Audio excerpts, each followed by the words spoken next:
കിലയുടെ ആഭിമുഖ്യത്തിൽ ജനകീയാസൂത്രണ ക്യാമ്പയിൻ സംഘടിപ്പിച്ചു. പാലാ ടൗൺ ഹാളിൽ നടന്ന ക്യാമ്പയിൻ നഗരസഭാ അധ്യക്ഷ ജോസിൻ ബിനോ ഉദ്ഘാടനം ചെയ്തു.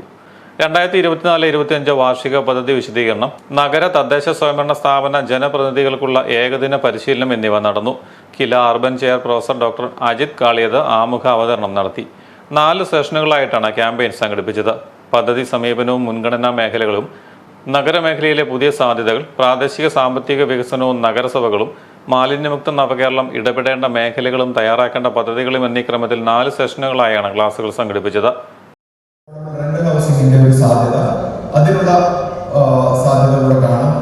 500-1000 കുട്ടികൾ ഒരു ടൗൺഷിപ്പിനുള്ളിൽ ജീവിക്കുകയാണെങ്കിൽ അവർക്ക് വേണ്ടുന്ന സൗകര്യങ്ങൾ ഒരുക്കി കൊടുക്കാന്ന് മാത്രമല്ല, അതിലൊരു ഇക്കണോമി കൂടിയുണ്ട്. അവരവിടെ ലോണ്ടറി ഉപയോഗിക്കും, അവരവിടെ ഭക്ഷണം കഴിക്കും, അവരവിടെ സിനിമ കാണും, അവരവിടെ പല കാര്യങ്ങളും ആർട്ടും, അവര് സ്പോർട്സ് ആക്ടിവിറ്റിയിൽ പങ്കെടുക്കും. മാത്രമല്ല, പല ഭാഗങ്ങളിലായി ജീവിക്കുന്നതിന് പകരം ഒന്നിച്ചൊരു കമ്മ്യൂണിറ്റിയിൽ ജീവിക്കുമ്പോൾ താരതമ്യേന സുരക്ഷിതരായിരിക്കുകയും ചെയ്യും. വഴിയോര കച്ചവടങ്ങളുമായി ബന്ധപ്പെട്ടുള്ള പുതിയ സാധ്യതകൾ നോക്കേണ്ടതാണ്. ഇതോടൊപ്പം തന്നെ വീണ്ടും ഞാൻ മെട്രോ വന്ദേ ഭാരതിലേക്ക് ഒന്ന് നിങ്ങളുടെ ശ്രദ്ധ ആകർഷിക്കാൻ ശ്രമിക്കുകയാണ്. മാർക്കറ്റുകളുടെ നവീകരണം വളരെ പ്രസക്തമായ ഒരു കാര്യം. കാരണം നമ്മുടെ മാർക്കറ്റിൽ നല്ല ഷോപ്പിംഗ് എക്സ്പീരിയൻസ് ഇല്ലാത്തവർക്കൊന്നും ആരും രണ്ടാമത് പോകാനാണ്.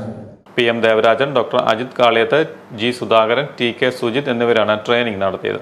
കില consultant Kannan Nair, Kila programme auditor Vineeth K എന്നിവരാണ് കോഴ്സ് കോർഡിനേറ്റേഴ്സ്. കോട്ടയം, ആലപ്പുഴ, ഇടുക്കി ജില്ലയിലെ ജനപ്രതിനിധികൾ പരിപാടിയിൽ പങ്കെടുത്തു.